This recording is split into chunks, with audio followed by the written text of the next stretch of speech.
When application completion rates drop, something is off. Students aren't getting the support they need, and that's affecting your numbers. Enter Element 451's AI assistants. They step in where students struggle, offering real-time answers and advice, guiding them through every step. Learn how AI assistants can boost your enrollment outcomes. Visit element451.com/AI team to learn more. Welcome to the EduData Podcast, a podcast that serves as your weekly guide to the data driving higher education. We are your hosts. I'm Jamie Boggs. And I'm Timothy Davis. Join us every Friday for weekly breakdowns of the most important data, trends, and topics in higher education.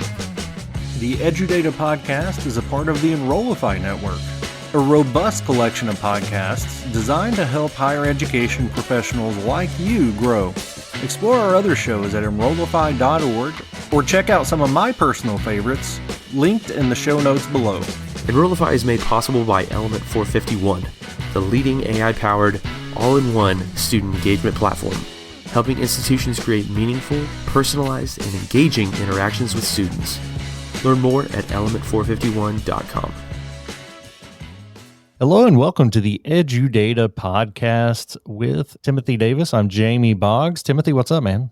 Hey. How we doing, Jamie? Doing pretty well. You know, we're back in the thick of college season. Fall terms have started at most institutions, and I mean, this obviously happened before now, but people are shifting to the next cycle, and the students you just recruited are on campus.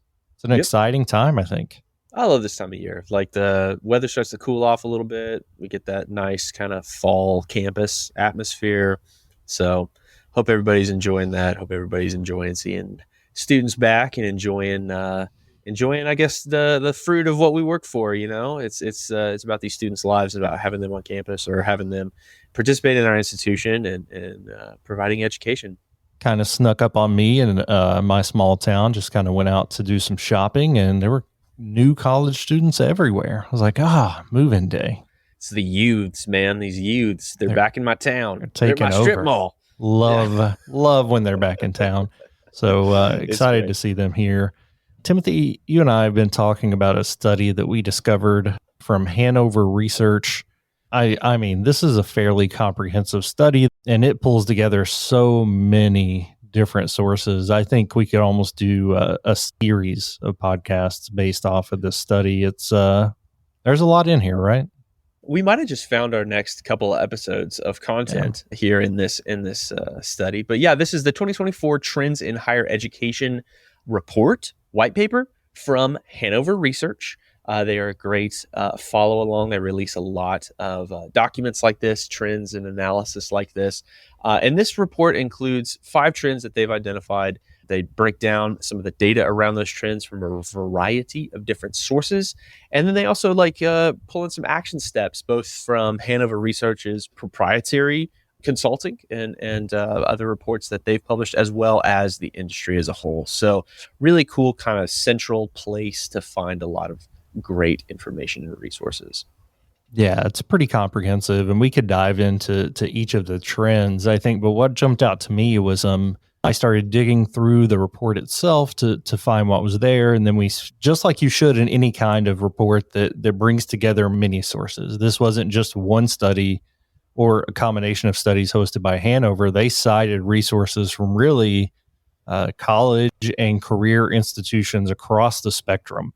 There's so many different studies that went into this document. We tried to track ourselves back to some of the original studies to take a deeper look, and that's important, right? It's these statistics are what they are. They're not made up, but the context sometimes can get lost away from the original study. And to be clear, we've looked at, I think Hanover did a great job of framing all this, but it's always a good idea to try to track back to the source. And I think we found the source of some of those that jumped out to us. I was dutifully tapping away at my keyboard on, what was it, Friday afternoon, maybe Monday morning. Wow, my time is really I blending don't know what together in today there. is. So, yes, both Yeah. of those are probably right. I just checked my computer's little time clock deal in the top right corner, and it says it is Tuesday. Great. So at some point in the recent past, I was dutifully typing away at my keyboard when I received two Slack messages from Jamie Boggs, both of them screenshots from this report. And the two screenshots were stats, little icon stats, little pull-out stats that they included in this report. The first one says that 45% of companies plan to eliminate bachelor's degree requirements for some positions in 2024. Immediately following that first screenshot, the second one shows that 8 in 10 employers agree that higher education prepares graduates to succeed in the workforce. And Jamie's takeaway was like, was that from the same study? Is that the same group of employers that are both saying that 45% of them are going to drop requirements for some bachelor's degree requirements for some program, for some positions, and also still saying that they have a great deal of confidence in the industry? That would be really interesting if that both came, because what would that like indicate? That would indicate that there's maybe like a bad market fit, that there's trust in the industry and trust in institutions to prepare graduates, but the bachelor's degree is no longer the medium over which we're needing that sort of education. That's an interesting takeaway and something that we've been exploring, as an industry and on this podcast plenty of times. And so then began our journey to dig into the sources of this study and try to figure it out. And what did we find? Yeah. So going back, I think it was the first screenshot to saying that 45% of companies plan to eliminate bachelor's degree requirements for some positions. That comes from intelligent.com. And they did their own study polling 800 different employers to ask them their opinions of such things. And they found that last year, the last time this was conducted, there were 55% of companies that eliminated degrees. Again, this is for some positions. They're not just saying we don't care about degrees anymore, but there are some positions that we can take that away from. 70% of those say that they did so to create a more diverse workforce. So to open it up to individuals of different backgrounds, skill sets that may not have gone to college. And 4 in 5 employers, and I think this is a very important piece of this, say that they value experience over education when evaluating candidates. Now, the rub there has always been for anybody fresh out of college or anybody fresh in the workforce, I need experience to get a job, but I need a job to get experience. So I think this kind of calls that out. But there was this great meme that I saw the other day that was like, needs like 5 to 7 years of experience with like, I don't know, it was like probably like ChatGPT or OpenAI's GPT 4.0 API endpoints. Yeah. They've been released for 6 months, guys. Nobody has 5 to 7 years of experience on that. So great joke there, which I definitely don't need to explain, I don't think. No, absolutely. And it's right. So I think this study kind of highlights some of the reasons why that's an issue and why there are some, because it's not just about making people more hireable. This allows people, if you don't require the bachelor's degree for some positions, people get experience, which will add value and allow them to contribute to your company or the field in different ways. Other reasons for doing this, according to the study, are to increase just the number of applicants, to make a deeper applicant pool. And there are other ways to gain skills, was the other response from those employers. So just trying to make it easier to get a job overall.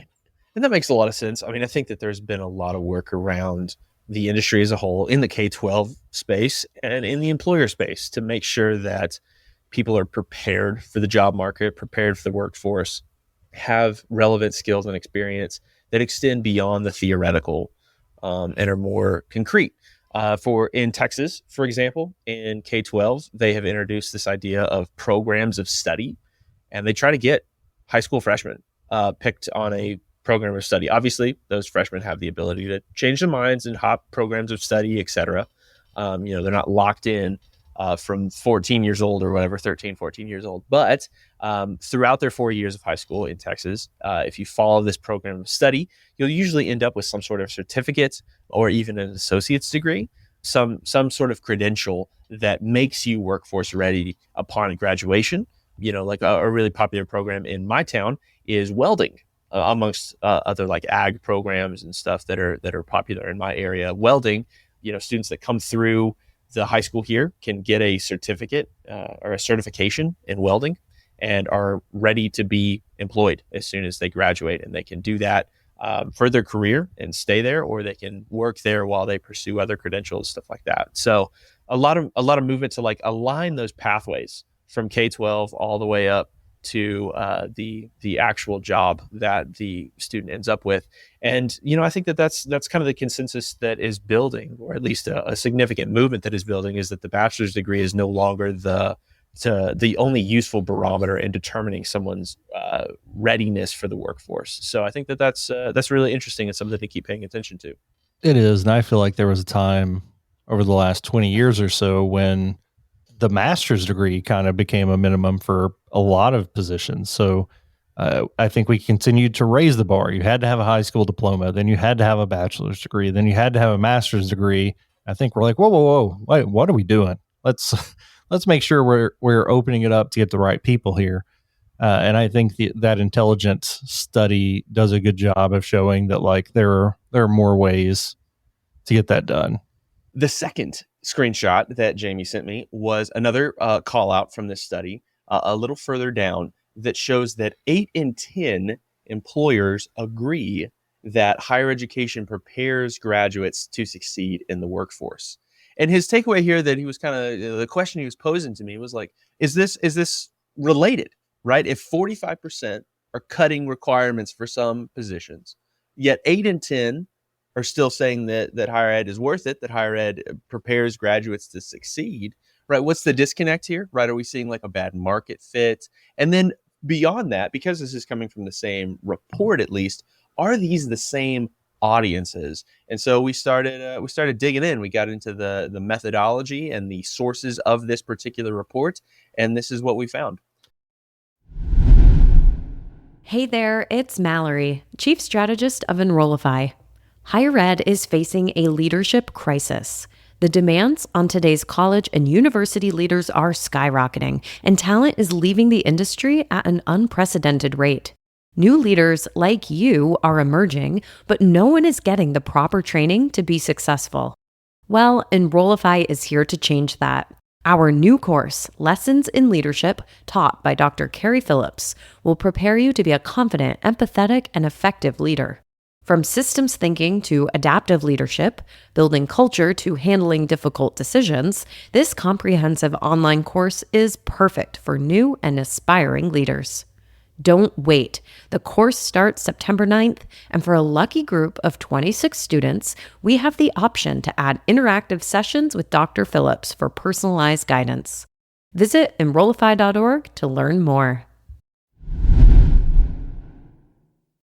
Yeah, the for that stat, that actually came from originally a study conducted by the American Association of Colleges and Universities. So AACU was responsible for that actual study, and that is the conclusion they came to. And it's an employer report that they put out in 2023, but all of the other questions they asked around this was similar. It was the questions pointed to college importance in every way. And Timothy, this is something that surprised me when digging through this.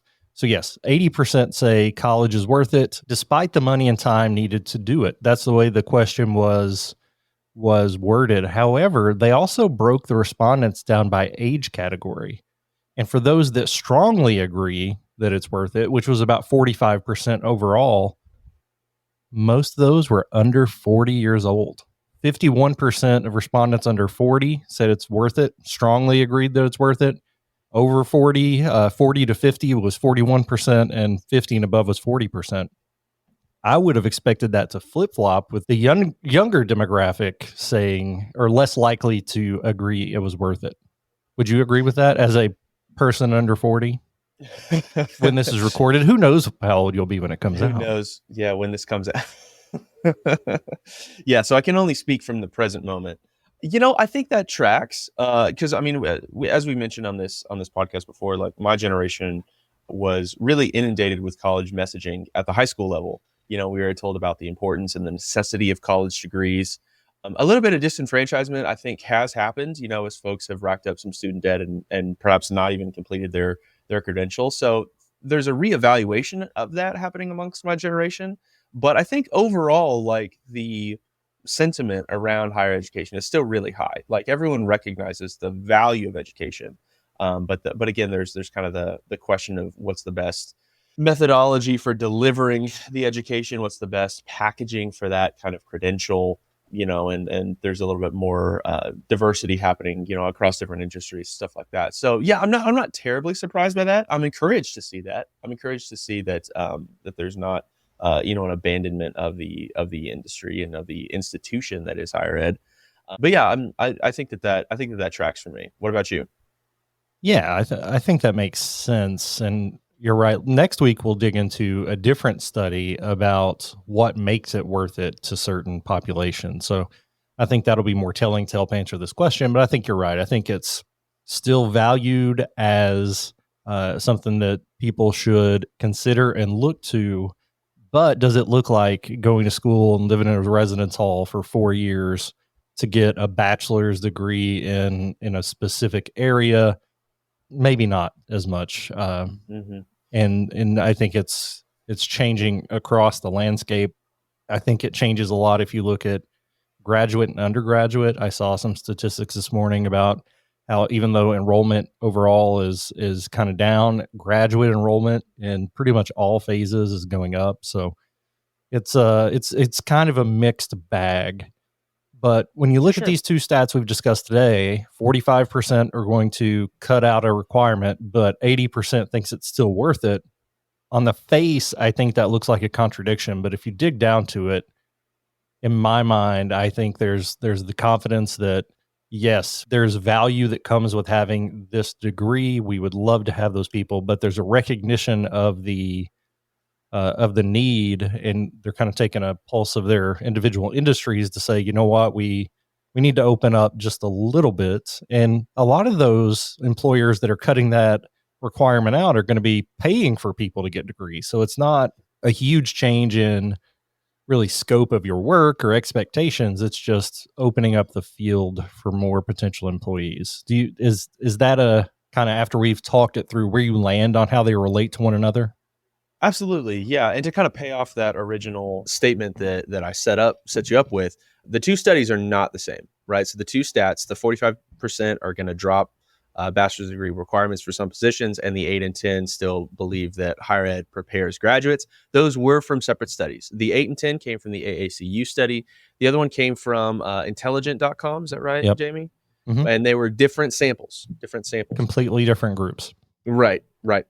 But yeah, I think that given that they're two different samples, I still think that you're spot on, that they're kind of hinting to that idea that there's some sort of misalignment with the type of credential that's being offered and what that means for a person's readiness to enter a role.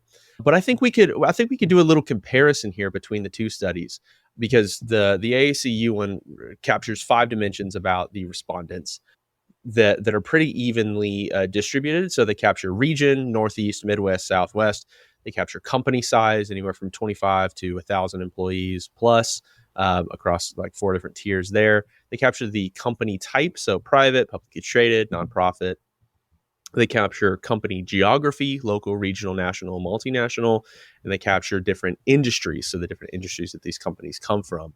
And so for region, company size, and company geography, it's pretty well distributed, right? So like Northeast is 23, Midwest is 20%, South is 34%, and that's the number of respondents who fit into those different categories. Where there starts to be a little bit of skew in this particular study, where the data is not so normalized, is in the type category and in the industries category. For the type category, private companies are the most represented of this particular sample from the AACU, with 77% of respondents coming from private companies, only 10 coming from publicly traded, 5 from nonprofits, and 8 from government agencies or municipalities. And in the industry, the top three are going to be technology and telecoms, auto, construction, manufacturing, transport, and banking and finance, with hospitality and retail, and then healthcare, biotech, kind of some close seconds there. So I wanted to ask you, with the study that you've got from intelligent.com, what does the distribution look like there? Are we seeing more representation across different types of companies or different industries? What might that tell us about what these responses are saying? Yeah, so there were 800 respondents coming from this particular study, but they did not break out the categories like you just suggested. This one comes in and it says that all respondents were asked about their particular role in the company based on their hiring decisions. They met a certain demographic criteria to be included in the study, but they were not separated into those different size of company and industry of a company, just like or at least they don't spell that out in the report from this study. They're really focused on the respondents and the responses about a variety of, this isn't just, is it worth it? This is just, This is what skills are worth it.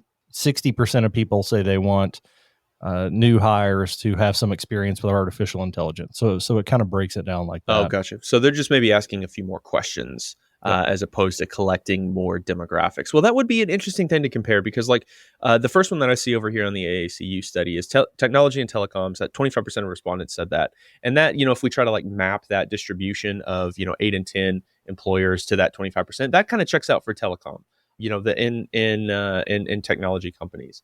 In technology, we've kind of seen the rise of coding boot camps. We've seen the rise of just credentials in the security space as well. Credentials are really huge. But those all tend to revolve around a higher ed institution, and a lot of institutions, traditional institutions, for years, have pivoted to offer programs like that with credentials. So technology's association with higher ed, I think, remains pretty strong. As far as auto, construction, manufacturing, and transport, that one I think surprises me a little bit more, because the trades have not been as prominent in higher education and in sort of the programming that institutions offer. That's typically been in the realm of trade-specific schools, right, or in maybe community colleges sometimes. So I'm encouraged to see that they're really represented there. I'd be interested to know exactly what, I'd love to see that particular stat, that 8 and 10, broken down by industry. But assuming that it's relatively similar, I think that's really encouraging to see that industry still recognizes a valuable relationship with higher ed. And that's a great segue into next week, where we are going to break down some more opinions about, continue our conversation, I guess, about what is the worth of a degree in the employment field. And the surveys and studies we'll look at next week will break that down in a lot of different ways, including looking at trade schools and community colleges and even military. So going to break a lot of that down next week. And I like this direction of a study. I think it's an important one, and excited to dig in more next Friday. Yeah, when you get a study like this that pulls together a lot of different sources, it can be a good exercise in data literacy to go and pull those sources yourself and really see how the original study, kind of sourced that information, and see what further insights you can glean yourself. Guys, we appreciate you joining us today, and we're excited to come back next week with more data talk. For Timothy Davis, I'm Jamie Boggs, and this has been the EduData Podcast. The EduData Podcast is part of the Enrollify podcast network. If you like this podcast, chances are you'll like the other Enrollify shows too. Our podcast network is growing by the month. We've got a plethora of marketing, enrollment, and higher ed technology shows that are jam-packed with stories, ideas, and frameworks, all designed to empower you to be a better higher ed professional. Our shows help higher ed marketers and admissions professionals find their next big idea and feature a selection of the industry's best as your hosts. Learn from Jamie Hunt, Artis Cadu, Dustin Ramsdale, Jeremy Tiers, and so many of your other favorite leaders in higher ed. Enrollify is made possible by Element 451, the leading AI-powered all-in-one student engagement platform helping institutions create meaningful, personalized, and engaging interactions with students. Learn more at element451.com.